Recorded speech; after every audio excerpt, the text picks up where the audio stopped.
So very elementary at this point is that we've seen about 1% of the vote count come in. Here we're seeing, the ANC just above 50%.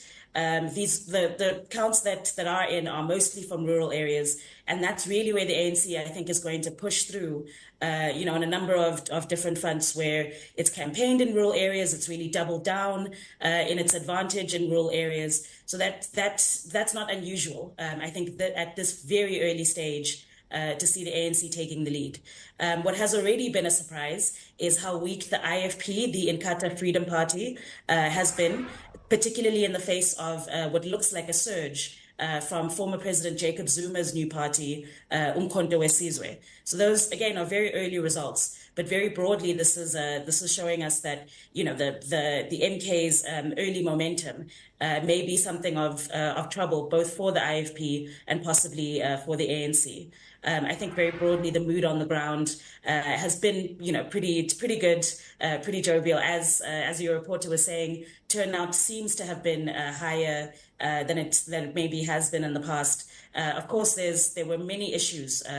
Logistical issues with the vote itself. So it may be that turnout wasn't necessarily high, but that a number of issues along the way filled up voting stations. Indeed. So, Ziyanda, just walk me through some of those issues that we're seeing right now. And as you say, a record 27.7 million people registered to vote. And anecdotally, we don't have the actual figures, but anecdotally, it does look like turnout was quite strong, just based on the images, based on the news flow, and also based on social media activity. So what would you say were the issues that got South Africans out in force and out to the ballot boxes to vote? Yeah, I mean, by far, the unemployment figures are, what's been driving South Africans to the polls as their main concern at the moment. Perennial issues around crime and corruption as well. Of course, the power outages that have really affected the economy quite negatively over the last 2 years. But very broadly, unemployment that now stands at 32.9%. In the past 1 or 2 quarters has really been at the forefront of many voters' minds.